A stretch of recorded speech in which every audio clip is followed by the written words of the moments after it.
Welcome back to Summer Reading, everybody. I'm Miss Taylor, and I'm your children's librarian here at the Giddings Public Library. This is Imagine Your Virtual Story, Week 2 of Summer Reading 2020. This week, our theme is Puss in Boots. But again, we have an alternate version of the traditional story, so you can watch yesterday's video if you want to hear the original, but this one is Puss in Cowboy Boots. Puss in Cowboy Boots by Jan and Phil Hulling. Published by Simon & Schuster Books for young readers. Once upon a time, there, deep in the wilds of Texas, there was a rodeo clown who went by the name of Clem. Now, Clem had 3 boys and not much else, just his old pickup truck, his clown suit, and a scraggly old tomcat who went by the name of Puss. One day, old Clem up and kicked the bucket. Now, like I said, Clem didn't have much stuff, and his boys wanted something to remember him by. So the oldest got his first choice, which was that beat-up, rusty old pickup truck. It ain't much, he said, but I reckon it'll get me around. The middle boy took the next choice, which was his pa's old clown suit. Well, it ain't much, he said, but I reckon I can make a living in it. The third son got what was left, old Puss. Well, it ain't much, he said, but it ain't much. So Dan, that was this youngest fella's name, Dan. He takes his inheritance and he sets off down the road, though he doesn't know where to. Finally, he gets tired of wandering around and sits himself down to make a plan.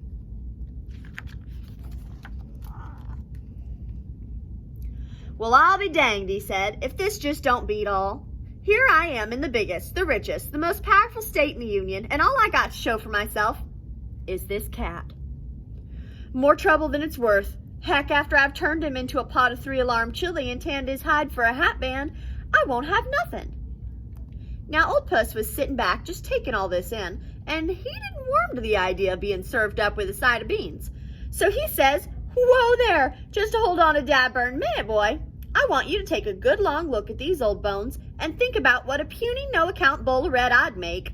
Why, I ain't much more'n firm bones, and as far as a hat band..." All right, I get the idea," says Dan. "You don't look much tastier than a piece of gristle and a cold mud pie anyhow, but you ain't doing me no good as it is. Why don't you just hit the road, partner, and we'll say adios."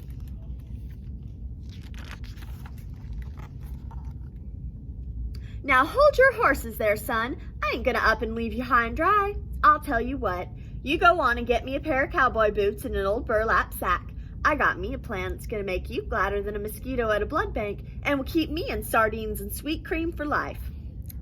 Well, that was all the cat had to say, and Dan, figuring he had nothing to lose, went into town and got that cat a sack and the prettiest pair of red snakeskin cowboy boots ever worn by man or feline.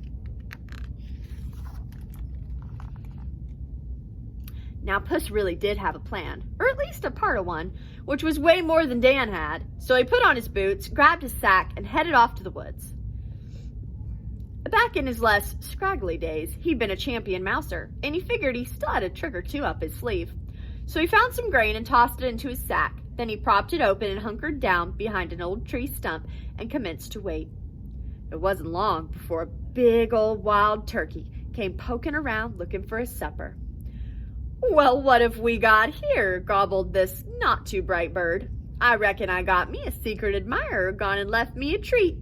Now, ain't that nice? I'll just have a little old taste." And when he got himself way on into that bag, Puss whipped it closed before old Wild Bill Turkey could say yee-haw.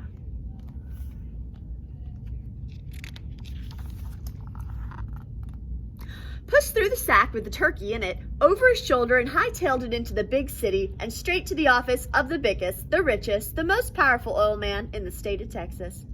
He shot straight on in and said, "Mister, I'm here with a little old gift from Rancher Dan, the biggest, the richest, the most powerful rancher in all of the Lone Star State." Mr. Patoot, that was his name, Mr. Patoot.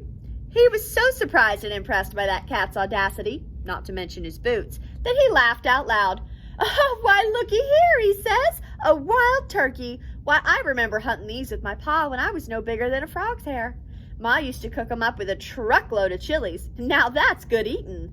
I thank you kindly, little buddy, and Rancher Dan too, whoever he is. Puss left that office grinning like a bear in a beehive. He reckoned his plan was off to a bang-up start. A couple days later, Puss bagged a possum, much the same way he did that turkey, and again scooted on into Mr. Patoot's office. Mister, I'm here with another little old gift from Rancher Dan, the biggest, the richest, the most powerful rancher in all of the Lone Star State. Well, now that wild turkey stew had gone down so nice that Mr. Patoot was delighted to see old Puss back again with another sack of something. When he saw it was a possum, he let out a whoop. Puss, you and Rancher Dan do know the way to this country boy's heart. Why, I can almost smell Ma's possum pie of bacon, he said, wiping a tear from his eye. You tell Rancher Dan I'm much obliged. Now this went on for a couple of months, and it got so that Mr. Patoot looked forward to Puss's visits, and especially to those gifts that brought him happy memories of his Texas boyhood. After a time, Puss found out that Mr. Patoot's daughter, Rosie May, was back home from art school she went to in New York City, and that she and her daddy were planning a picnic out in the country. So Puss said to Dan, "Boy, you do as I say and see if you don't end up as lucky as a fish in a flood. Now I want you to strip down to your skivvies and go for a little swim in this here creek by the road." Dan did as he was told. Dan did as he was told, even though he didn't have a clue as to what was going on. Pretty soon, old Puss saw Mr. Patoot's big old limo coming over the hill, and he commenced yelling, "Help! Help! Rancher Dan is drowning!" And he flagged down the car. Mr. Patoot recognized Puss and told his driver to jump into that creek and rescue Rancher Dan. So while old Dan was being dragged out of the water, Puss went over to Mr. Patoot and explained, "It was the dangdest thing. We were driving along just enjoying this fine day when some rascals stopped us, stole Rancher Dan's fine clothes, and threw him in the creek. Then they took the dang car. Why, it's a miracle you came along when you did." So Mr. Patoot and Rosie May decided that this was as good a place as any for a picnic, and asked Puss and the nearly naked Rancher Dan to join them while Mr. Patoot's driver headed into town to pick up some new duds for Dan. Everybody liked this idea, especially Rosie May, who brought her sketchbook and found Dan to be a good model, and easy on the eyes to boot. Dan was impressed, seeing as he'd never met a real artist before, and a purty one at that. And before you knew it, those two young folks had taken a shine to each other. It wasn't too long before Mr. Patoot's driver was back with a fine new set of clothes, shiny new cowboy boots, and a 10-gallon hat to top it all off. Now all dressed up, Dan looked like $1,000,000, and Mr. Patoot suggested that they all take a ride together. "You go along," said Puss. "I've got some chores to do. I'll meet up with you later." So Puss went on ahead and came to a field with more cattle grazing on it than he could count, and he yelled to the cowboys tending the cattle, "Hey there, I was wondering if y'all could help me out. You tell the fella in the limo that these here cattle belong to Rancher Dan, and if you do, you can come to the shindig he's having tonight, the best dang barbecue you ever sunk your teeth into." The cowboys said they would, and Puss ran on ahead. Before too long, Mr. Patoot's limo drove up, and Mr. Patoot rolled down the window to ask the cowboys who owned all these head of cattle. "Why, Rancher Dan calls these cattle his," said the cowboys, "and he makes a mean barbecue, too," they added, and commenced to whooping and yee-hawing and hollering, as cowboys are inclined to do, until the limo drove away. Next, Puss saw a field of some 50-odd oil rigs just pumping away, and he yelled out to the workers, "Hey there, I was wondering if y'all could help me out. You tell the fella in the limo that this here oil belongs to Rancher Dan, and if you do, you can come to the shindig he's having tonight. Best dang barbecue you ever suck your teeth into." So they said okay, and Puss ran on ahead. Sure enough, Mr. Patoot's limo pulled up, and Mr. Patoot called out to the folks doing the drilling to ask who owned all that oil. That would be old Rancher Dan, they said, and that lucky cuss knows his way around a barbecue pit, that's for sure. And with that, they commenced laughing and slapping their knees until the limo drove away. "Well, I'll be darned, Dan," said Mr. Patoot, "if this ain't the biggest, the richest, and most powerful ranch in all of Texas, and you sure keep your hired hands happy." Yeah, I reckon so," replied Dan, still clueless as to what was going on. And on it went, past Trout Stream and Wheat Field, everyone claiming to be working for Rancher Dan and praising his barbecue. Finally, Puss came to a great, big, beautiful ranch house that belonged to a great, big, ugly ogre. He was the biggest, the meanest, the cattle rustlingest, the oil guzzlingest outlaw of an ogre in the world. And what's more, he knew magic. Now this here ogre had used all of that badness and meanness and magic to lay claim to all of that countryside that Mr. Patoot and the others were passing through. Puss, knowing all about this ogre, walked himself right on up to the door and rang the bell. Pretty soon, he found himself sitting face to face with that old ogre and said to him, "These folks around here say you can change yourself into any old thing you have a mind to, but then, you know how folks talk."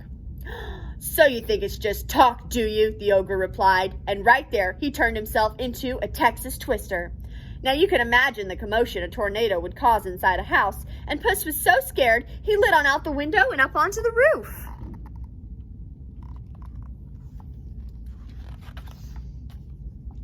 After a while, when things calmed down, Puss climbed back inside and said, "Oh, willoo-wee, Mr. Ogre, I reckon those folks were right. Y'all sure enough gave me a start. But I don't guess you could turn your big old self into something tiny, could you? Say a little bitty old prairie mouse or something, huh?" "You don't guess I could. You just watch this," said the ogre, and then he disappeared. Puss looked down at the floor and saw a tiny little prairie mouse sitting there looking all proud of itself. Puss pounced on it, sprinkled it with cayenne pepper, and gobbled it all up.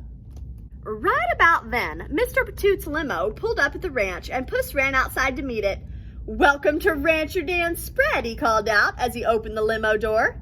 "Well, I'll be ding-dong-dang, Dan," declared Mr. Patoot. "Why, I'm speechless, boy, and that's a rare state for a Texan to be in, let me tell you." Rosie May was pretty impressed, too, but not so much by the ranch as by the rancher, who seemed just as simple and down-to-earth as he was rich. That night, Rancher Dan threw a shindig the likes of which had never been seen in all the state of Texas.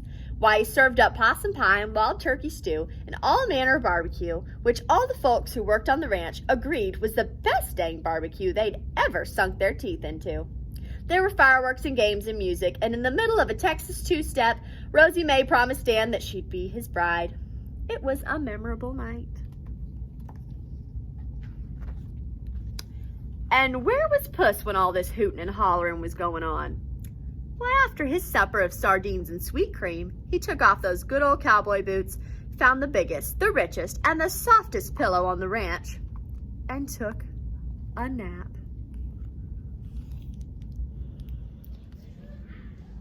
Texas is famous for its cactus, so for today's project, we're going to make a succulent terrarium. All you need is an empty plastic container from home, something you can cut a hole into.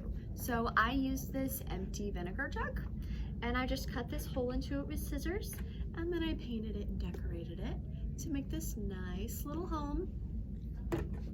Now you need rocks and dirt. So you're gonna put the rocks at the bottom so that the plants have a way to drain and they're not just sitting in water in the bottom of this plastic jug. The rocks will help keep them up out of the water. And now, sprinkle soil on top of your rocks. Succulents don't need a lot of soil or a lot of water, just enough to hold them in.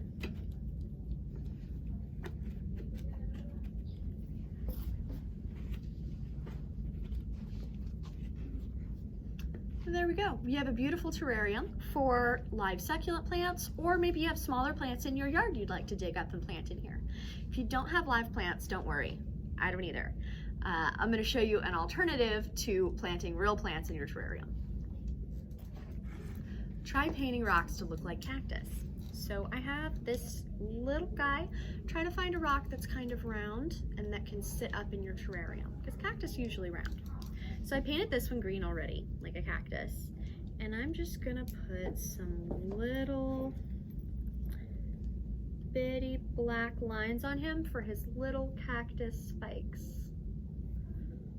Just make your paintbrush kind of flat with water and dip just the end in to make those little tiny lines for cactus spikes.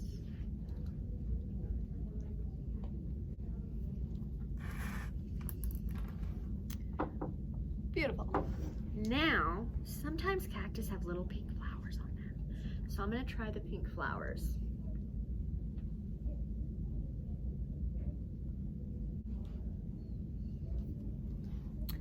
Just like that. Ta-da! Now you have a beautiful little tiny cactus terrarium to put in your room or on your porch. Thank you for reading with me today. I hope that you are enjoying reading the classic fairy tales this summer with summer reading. Don't forget to go to our website and find more projects and activities to go with this story to last all week long. Happy summer reading!